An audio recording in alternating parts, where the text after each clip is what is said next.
Hello everyone, my name is Andres Felipe Oliveros and today I would like to talk about some authors of literature. Let's start with William Blake. William Blake was an 18th century writer and artist. He was born in 1757 in London, England. He began writing at an early age at 10 at school. The religion and as well the Bible had an early profound influence on Blake. In 1819, Blake began sketching a series of visionary heads of famous people, such as kings and queens. He has since become a giant in literary and artistic circles, and his visionary approach to art and writing have inspired some of the artists and writers of that era.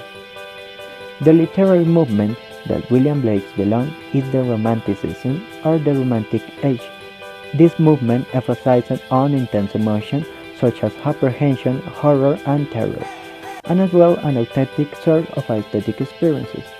The Romanticism found recurrent themes in the evocation or the criticism of the past, the cult of sensibility, the isolation, and respect for the nature.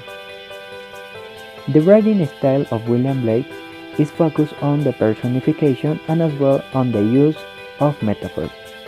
In one of the most famous poems called A Poison Tree, he made a comparison between the growth of a tree to his hatred. Most of the people had troubles to understand the meaning of his poems, but that is basically the nature or the idea of his poems to have a different point of view. Let's continue with Walt Whitman. Walt Whitman was an American poet, essayist, and journalist. He was born on May 31st in 1819 in Long Island, New York. When he was 17, Whitman turned to teaching, working as an educator for 5 years in some of the places of Long Island. In 1846, he became editor of the Brooklyn Daily Eagle, a prominent newspaper in New York. The literary movement that Walt Whitman belongs is the Transcendentalism. The Transcendentalism places great value on the self and the self-opinion of the reality. As a Transcendentalist, he held views that were not necessarily popular at his time. Whitman was fascinated by transcendental ideas such as nature and the common man. The writing style of Whitman was focused on the subject matter of poetry. He also used metaphors, alliteration, and assonances, occasional or interior rhymes.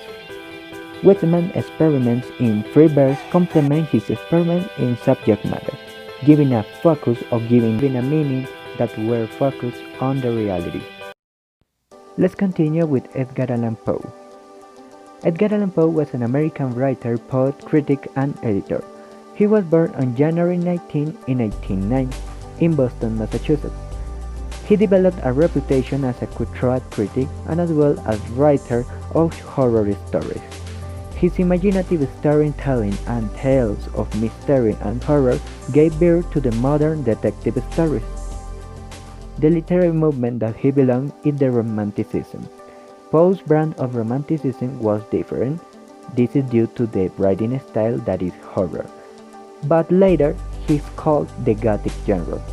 Poe created new worlds where the reader would concentrate wholly on the themes or the atmosphere with which he infused his stories. The writing style of Edgar Allan Poe was noted for his Gothic horror writing. He also used his writing to express political sentiments such as racism that is focused in the southern USA. The Black Cat, that is a mystery novel and is one of the most famous novels of Edgar Allan Poe, talks about the unlocking of clues to a murder as revealed by the mysterious Black Cat, and also The Raven, that is regarded as a classic American poem. Here, Edgar Allan Poe described that of a talking raven which visits a distressed lover and ultimately traces the man's emotion as he steps into the depths of insanity. Let's continue with Oscar Wilde. Oscar Wilde was born on October 16 in 1854 in Dublin, Ireland. Oscar Wilde was known for his acclaimed works including The Picture of Dorian Gray and The Importance of Being Earnest. Wilde established himself as a leading proponent of the aesthetic movement. He continued to focus on writing poetry, publishing his first collection poems in 1881. The literary movement that he belongs is the aesthetic movement. It reflected the sense of frustration and uncertainty of the artist, his reaction against the materialism and the restrictive moral code of the bourgeoisie. While totally adopted the aesthetic idea, his aestheticism was based on the cult of beauty and pleasure. The writing style of Oscar Wilde was focused on his attitude, and it was also very rebellious and provocative, and he transposed in his lifestyle what he believed in and wrote in his works. He also incorporated aspects of both fantasy and realism into his works. In one of the most famous novels, that is The Picture of Dorian Gray, he focused on a young who wants a life with pleasure. Let's continue with the Beat generation. The Beat Riders, or also called the Beatniks, flourished in the late 1915s and into the 1916s.